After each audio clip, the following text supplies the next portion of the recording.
All right, let's dive into his first major argument. He starts with internal consistency, claiming Buddhism isn't. But right out of the gate, the logic completely derails. His big gotcha evidence for why Buddhism isn't scientific, the fact that Buddhist texts mention devas, which are celestial beings or deities. Now, wait a minute. If your category is internal consistency, why are you suddenly pivoting to a critique about modern science? But okay, let's play along with his logic for a second. If mentioning unseen celestial beings automatically makes a religion unscientific, then we have to apply that exact same standard across the board, right? Yet, notice how he completely glosses over the concept of angels in Islam. Instead, he makes a massive leap and claims the Quran is scientific simply because it's internally consistent. Let's be clear here. Internal consistency is a measure of logic, text preservation, or narrative structure. It is not a scientific metric. A fiction novel can be 100% internally consistent, but that doesn't make it a physics textbook. You can't change the rules of what defines science halfway through your argument just to fit your conclusion. Next up, he moves to his second metric, scientific testing. And honestly, this is where things get kind of wild because the facts completely unravel. First, he tries to mock Buddhist cosmology by claiming it's unscientific because it describes Mount Meru at the center, with the sun orbiting around it. He acts like this is a hilarious scientific failure.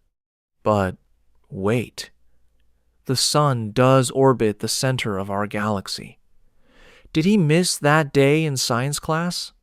To dismiss the idea of stars revolving around a central hub is just a fundamental misunderstanding of basic astronomy. But things get really interesting when he tries to apply these scientific tests to Islam. He claims the Quran perfectly predicted modern cosmology, pointing to Surah 2130 as proof that it describes the Big Bang and the universe starting from a singular point. But let's actually read the verse. Have those who disbelieved not considered that the heavens and the earth were a joined entity, and we separated them and made from water every living thing? Notice what's missing there. There is absolutely no mention of a singular point or a Big Bang. Separating a joined earth and sky is actually a very common theme in ancient Near Eastern creation myths. He's completely reading modern physics into the text to make it fit his narrative.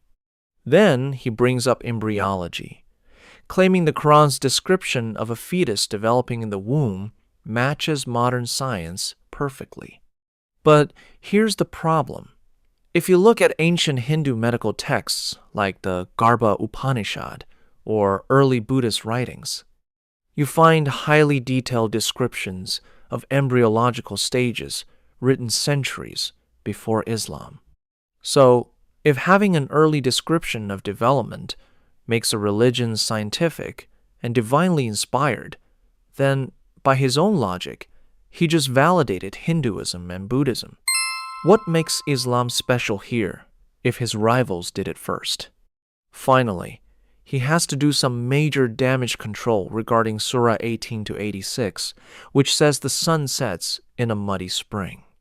He claims this is just a metaphor, a poetic description from the traveler's point of view. In fact, if you look at modern Muslim translations, they often add extra words in brackets that aren't even there in the original Arabic just to make it sound better to a modern audience. But if you look at an honest, literal translation by Western scholars, it simply says, until, when he reached the setting of the sun, he found it setting in a muddy spring. And to top it all off, he claims the Quran uses modern science when it says the sun and moon float in an orbit. But the actual Arabic word used is falakin, which literally translates to a circular track. That's not a modern elliptical orbit. It's the exact same flat, geocentric model that ancient people saw when they looked up at the sky. Once again, we see a massive double standard. Buddhist texts are taken completely literally to dismiss them, while Islamic texts are given a massive amount of poetic reinterpretation to force them to fit modern science.